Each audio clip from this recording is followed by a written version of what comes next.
নমস্কার, আমার ভুরিভোজ চ্যানেলে সকলকে স্বাগত জানাই। Welcome to my channel Bhurivoj. আমি আজকে বানাবো গ্রাম বাংলার একটি রেসিপি, পুঁই মিটুলির রেসিপি বা পুঁইয়ের বীজ ভাজাও বলতে পারেন।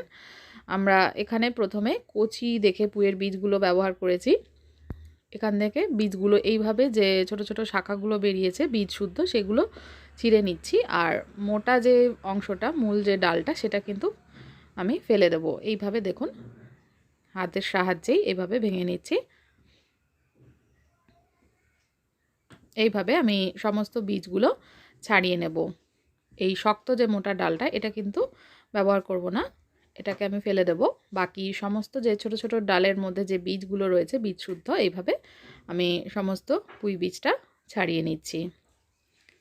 এইভাবে সমস্ত পুঁই বীজ ছাড়ানো হয়ে গেছে। ছাড়ানো হয়ে গেলে এটাকে ভালো করে ধুয়ে পরিষ্কার করে নিতে হবে। আর সবজির মধ্যে এখানে নিয়েছি আমি আলু, এইভাবে কেটে নিয়েছি ছোট ছোট করে, ফুলকপি কেটে নিয়েছি আর গাজর নিয়েছি। চাইলে আপনারা আরও এর মধ্যে সবজির ব্যবহার করতে পারেন।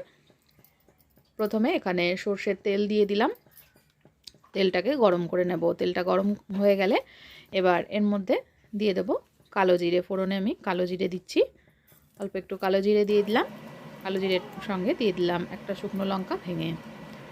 শুকনো লঙ্কা কালো জিরে ভাজা হলে একটু সামান্য হলুদ গুঁড়ো তেলের ওপরে দিয়ে দিলাম। তার উপরে দিয়ে দিচ্ছি আদা কাঁচা লঙ্কা বাটা।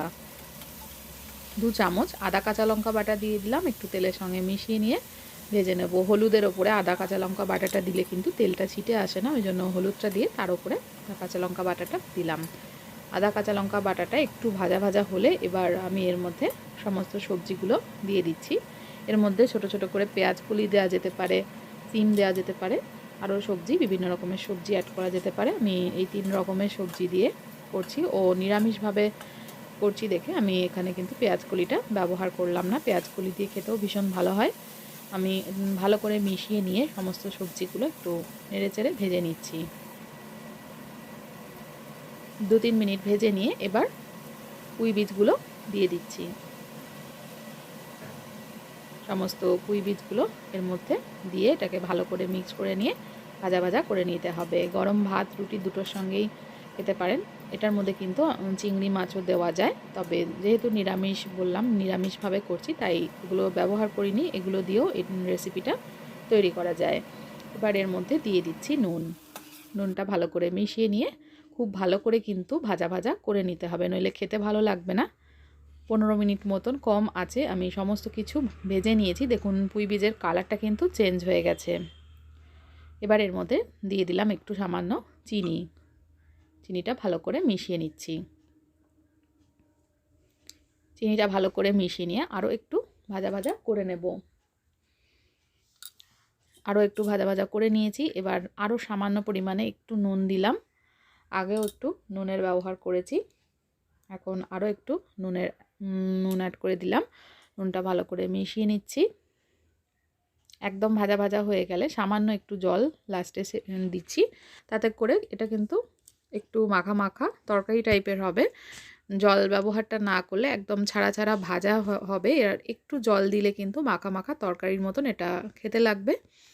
এবার শেষে একটু ধনেপাতা কুচি অ্যাড করে দিলাম। ধনেপাতাটা ভালো করে মিশিয়ে নিচ্ছি। ধনেপাতাটা মেশানো হয়ে গেলে কিন্তু এই আরও একটু ভাজা ভাজা করে নিতে হবে যতক্ষণ না জলটা শুকিয়ে যাচ্ছে। শেষে একটু সামান্য একটু আটা দিয়ে দিলাম ছড়িয়ে, এতে করে তরকারিটা কিন্তু মাখা মাখা হবে। আটাটা দেওয়ার পরে যেটুকুনি জল ছিল সেটুকু কিন্তু টেনে নিয়েছে। দেখুন এটা মাখা মাখা হয়ে এসছে। গরম গরম ভাতের সঙ্গে খেতে কিন্তু ভীষণই ভালো হয়। একদম শেষে 1 চামচ গোটা পোস্ত দিয়ে দিলাম। পোস্তটা মিশিয়ে নিচ্ছি। পোস্তটা মিশিয়ে কিন্তু বেশিক্ষণ নাড়াচাড়া করব না, জাস্ট পুরো সবজিটার সঙ্গে মিশিয়ে নিয়ে এটাকে সার্ভ করে দেব।